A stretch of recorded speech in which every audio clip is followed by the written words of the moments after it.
Today, we are calling for courage. It's been nearly 2 weeks since the state shutdown began, and it's time for it to end. However, the Republican leadership has not offered a single new budget idea since the shutdown began.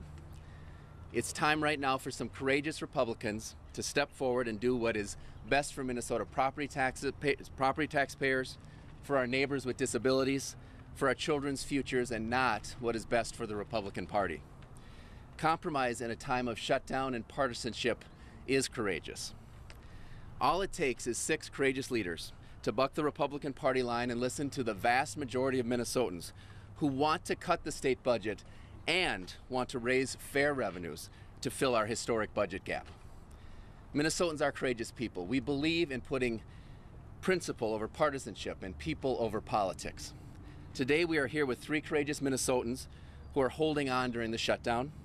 Like me, they are looking for reasonable Republicans to do the right thing, to ask millionaires to pay their fair share, and to end the shutdown. For these Minnesotans, the Republicans' all-cuts budget goes too far and asks too much of them, while asking nothing of the richest of the rich. They are asking, as all of us are here today, for Republicans to be courageous and step forward with compromise. And I would like to first introduce Kathy Stevens, a child care provider from Brainerd, to share her thoughts. Kathy? Thank you. The Minnesota state government shutdown has been devastating to child care providers and the families whose child care is subsidized through the CCAP Child Care Assistance Program. No sliding fee payments are made to providers during the state shutdown. Parents and providers have been left with very unsavory options. 1, to close our doors. 2, to care for children without pay. 3, to hope the legislature introduces retroactive payments if the state budget gets settled, and terminate the families that can't pay. None of these options are in the best interest of the child care providers nor the families they serve. DHS stated that parents need to pay their child care on their own. If they could pay their own child care, they would not be on child care assistance. Brainerd has the highest unemployment rate in the state for a city of its size. In 2009, the median income in Brainerd was $27,000 below the median income for the state of Minnesota. One of my clients earns $65 a day. Her tuition for 2 children is $54 a day. That leaves her very little to live on. Another well-established provider is scrambling, trying to figure out how she can pay her light bill, her mortgage payment, buy groceries on the $125 a week that she receives from a private pay client. 11 of her 12 children are on the CCAP program. Most creditors that I have talked to don't have plans in place for people who are not laid off. We're working, we just aren't getting paid, so we have no options. We have no unemployment benefits. The CCAP rates are based on figures from the year 2000. How can providers be expected to provide quality care with income levels that are more than a decade old and the quality of care and education that the state requires? How can we do this with the proposed all-cuts budget? How can we take a 5% cut? How can we lose training and grant dollars and still provide the education that the state requires? How is it that higher education system is deemed essential? The animals at the zoo are cared for and fed, but the care and education of our youngest citizens is so unimportant that they are deemed non-essential. Now is not the time for voting party lines. Now is the time for legislators to listen to the needs of their constituents and vote for what is best for the workforce and the state's youngest citizens. Now is the time to stop the Hatfield-McCoy behaviors, go back to the table, and have the courage to support your constituents in the manner we deserve. Thank you. Thanks to Kathy. Now 2 other Minnesotans who are weathering this shutdown. I'd like to introduce Bill Schroeder and Michael Vernell, if they want to come on up here.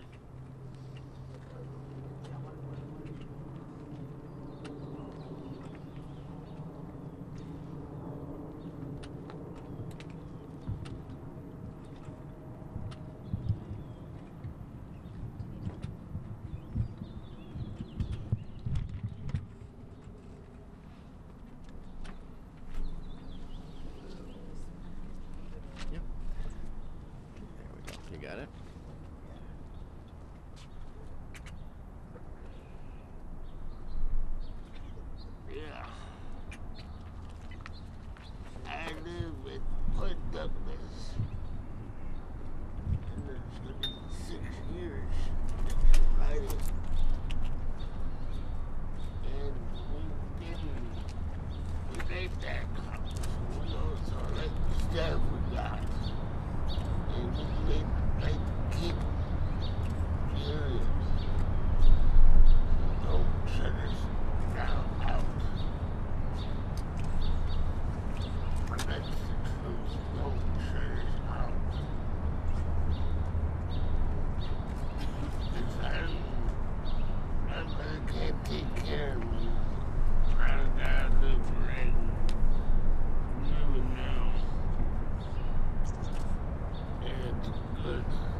step in a certain person behind me.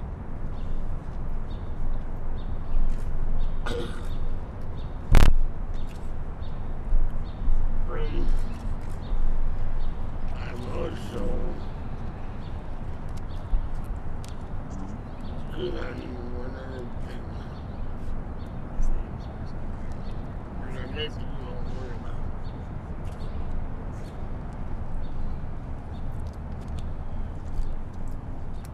I'm healthy.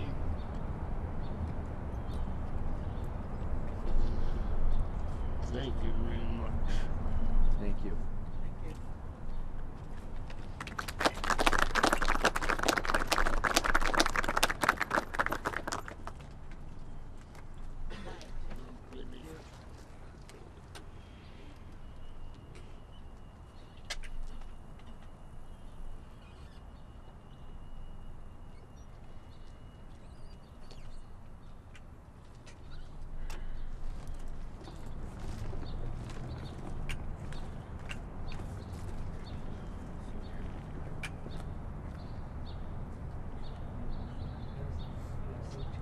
Don't shut down my house.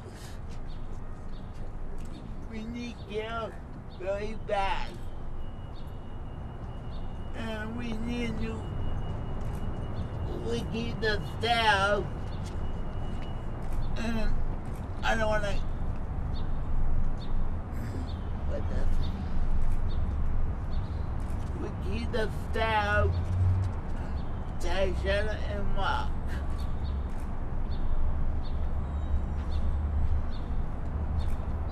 I hope that we don't shut down my house. Yes.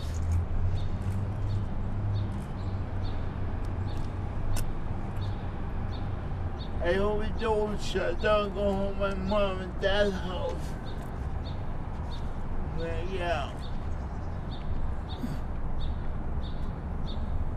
That's all I have to say.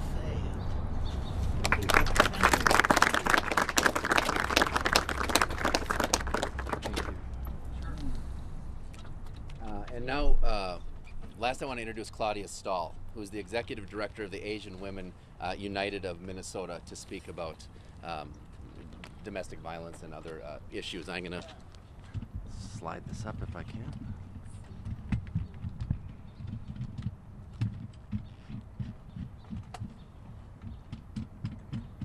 Oh, I'm going to hold it. How about that? There we go. Why don't you go ahead? Okay. Thank you. Here, can I have that, Phil? Go ahead. All right. Good morning. My name is Claudia Stahl, and I'm the Executive Director of a small organization called Asian Women United of Minnesota.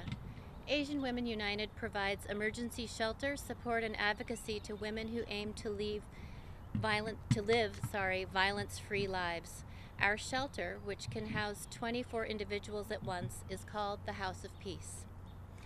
This past Sunday, early in the morning, before first light, 2 babies came into the world at a Minneapolis hospital. A healthy baby boy became his mother's 4th child. A healthy baby girl became her mother's 1st.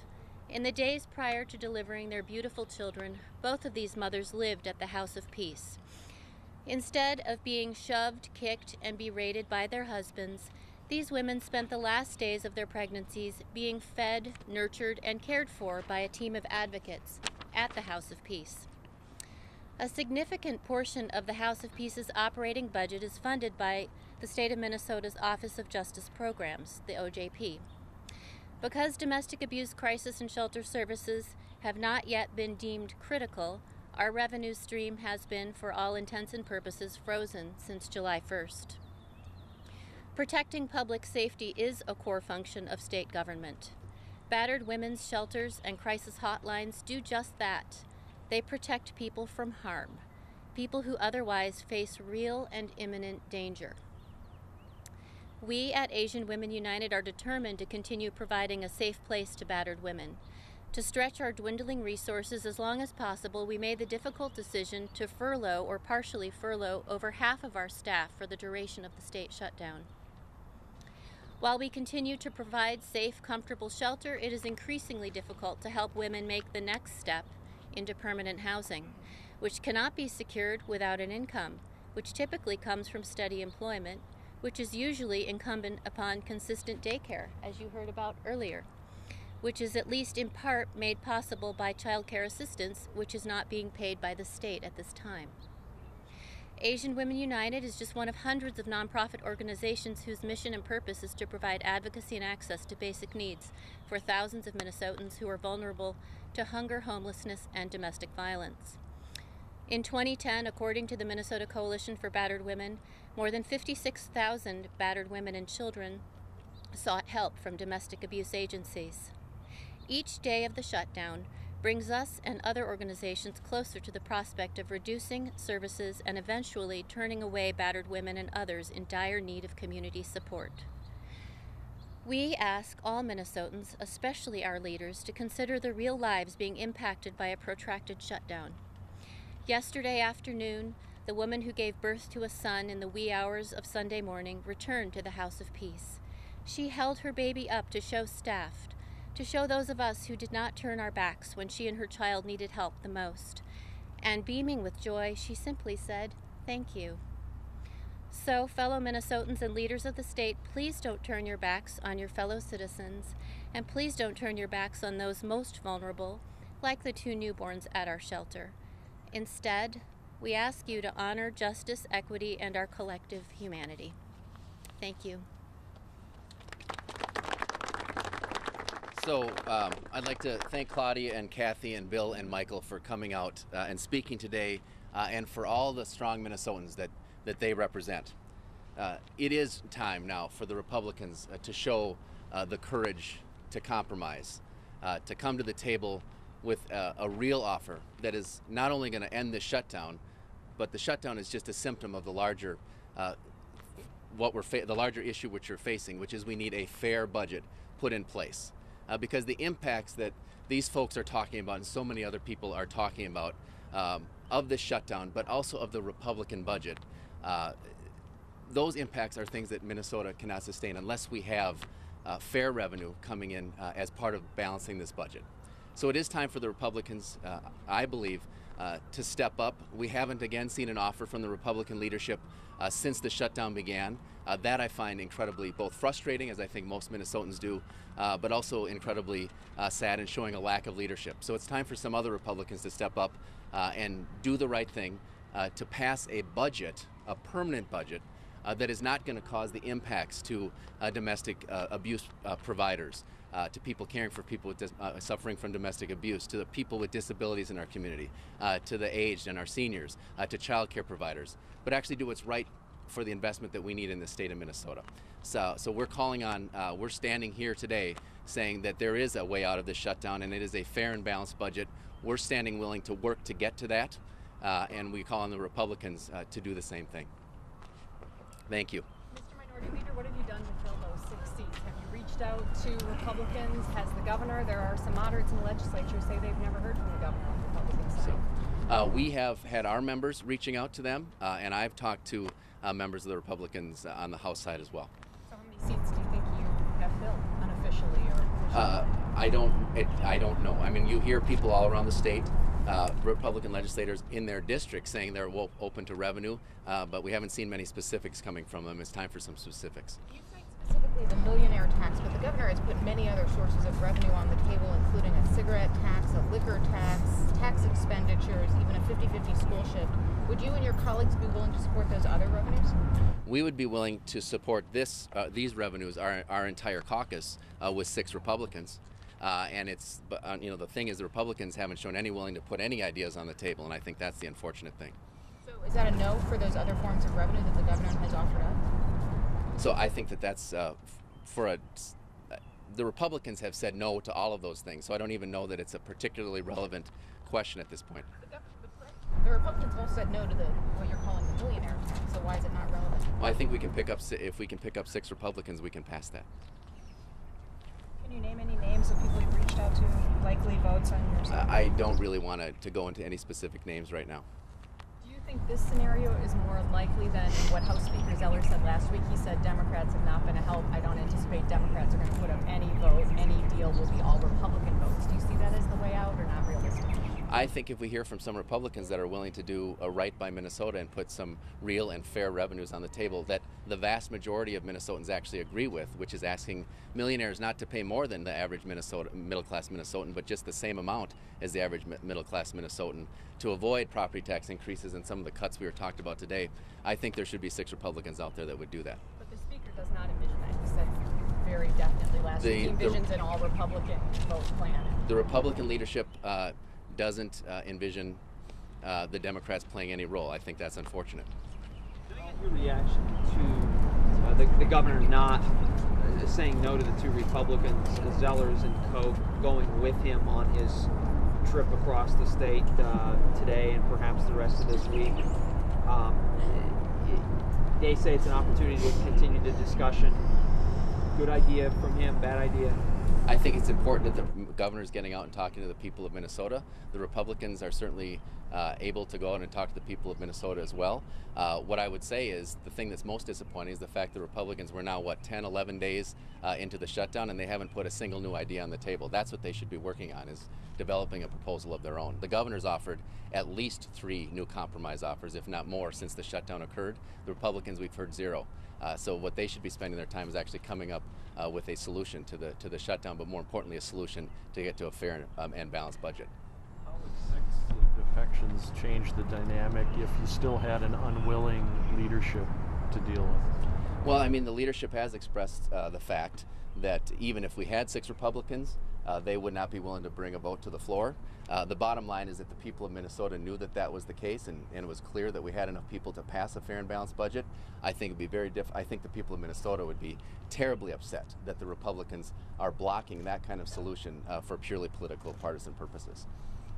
So I guess I'm confused. You don't have the 6 Republicans. This is the only revenue source that you would support, and the Speaker of the House says he wouldn't bring it to the floor. So what progress can this make? I think that if we have 6 Republicans that step forward for this kind of a fair and balanced solution, or if we can find alternatives, that the Speaker of the House would be hard-pressed to stand behind his rhetoric. Don't the leaders have to be part of that 6 in order to allow that to happen? I think if the people of Minnesota, again, knew that the leadership, the Republican leadership, was blocking a solution to end the shutdown from coming to the floor that had a majority support in the House of Representatives and the Senate, the people of Minnesota would be outraged. But you don't have that majority support. We're calling on people to join us to do that, and we're going to continue to work toward that. Thank you very much.